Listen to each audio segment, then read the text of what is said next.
I want to let Kyle go first because for those of you who remember way back when in the world of the early days of our show, we actually did a career discography breakdown of their whole catalog.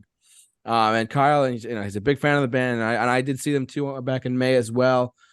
But Kyle, what do you got for one more time, especially coming off a nine? You know what I mean? So Mm, Yeah, coming off of nine, which is probably easily, I would say one of my least favorite by them. Uh, it just kind of felt directionless. Kind of felt like they were trying to get a more like mainstream, not mainstream, but I guess a younger audience, really trying to adapt to that like TikTok crowd. Didn't really work all around for me. I don't see myself revisiting that one all that much.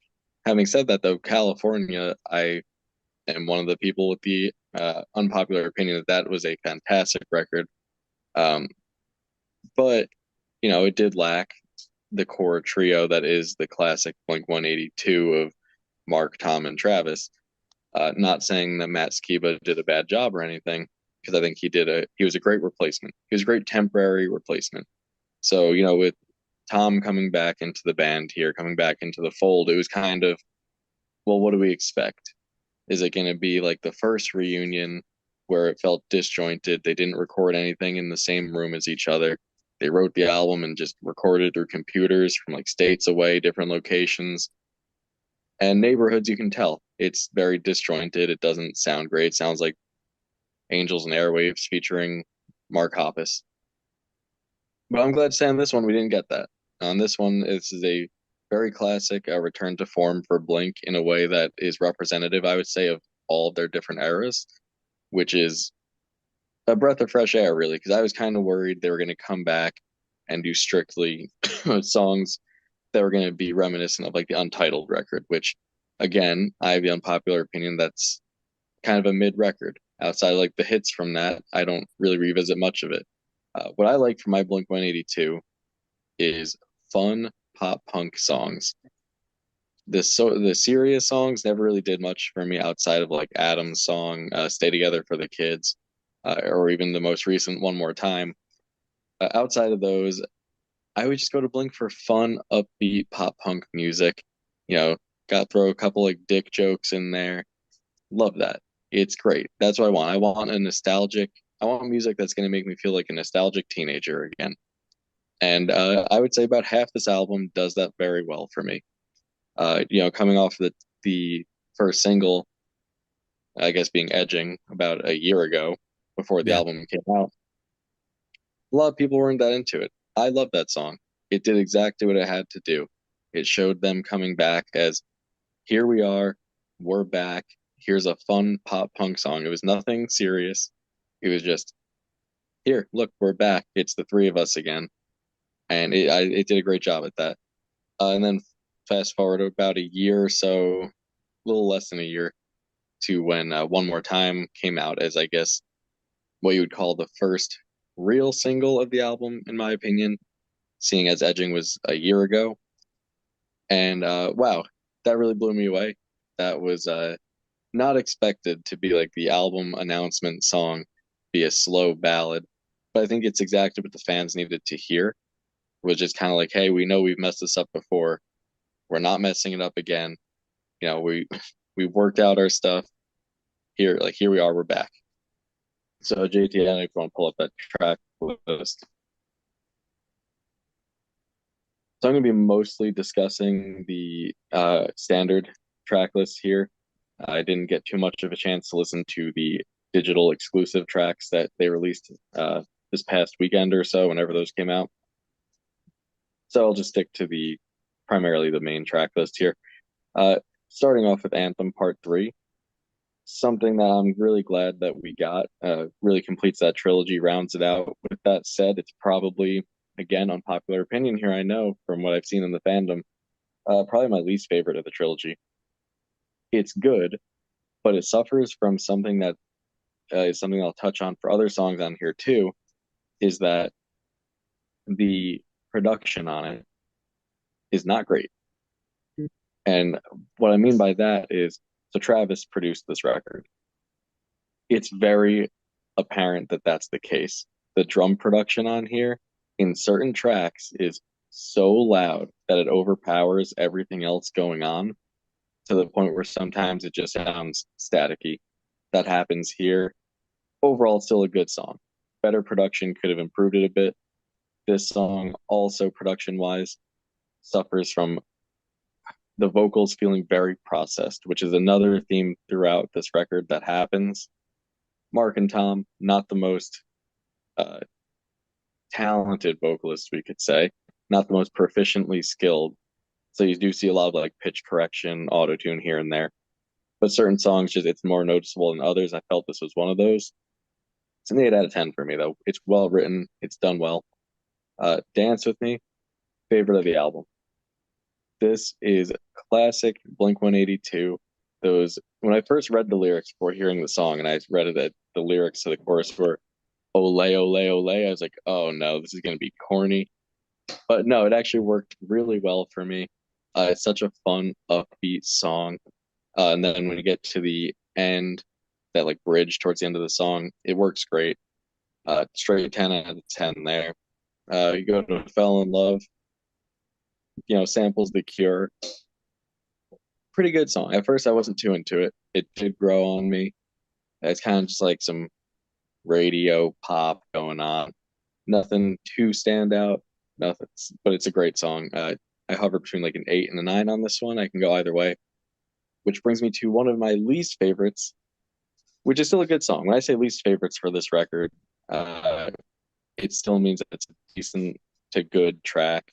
7 out of 10 for Terrified. Reason being, the verses are fantastic. I love Tom's voice in the verses. The melodies are great, but the chorus just feels like it doesn't fit for me. Something about it doesn't work.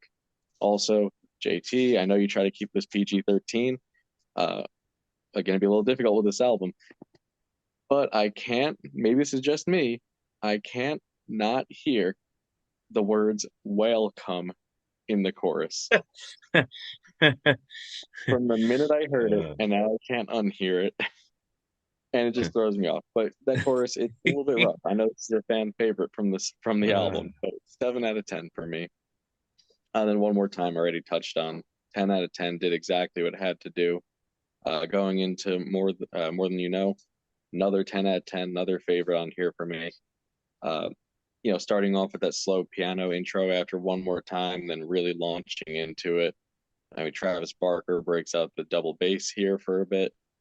It really shows this, in my opinion, this is where Tom and Mark, they trade verses back and forth. I feel like this is one that really showcases their ability to sing vocals together back and forth the best. 10 out of 10, great lyrics too. They get to the first like joke song of the record, Turn This Off.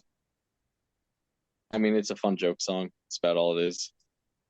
When we were young, don't know if this was written before the festival. Well, it was obviously written before the festival, but before they knew about that, just they happened to be headlining it. It's a pretty good song. It's very nostalgic. Nothing too special. Probably about an 8 on that one. Edging, I already talked about that one. You Don't Know What You Got is an interesting one for me because this is another, just like Terrified, another example of, I think the verses on this track are great, but the chorus could have done so much more than just repeat, "You don't know what you got." It's just kind of cliche.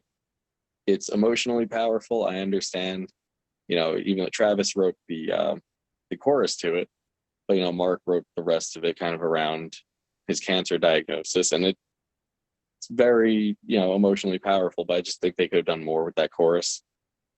And then we get to probably my favorite toward the end of the album. I do think that the album is more front loaded, but Blink Wave, straight 10 out of 10. Not what I expected to hear on the album, but I love the 80s pop aesthetic in there.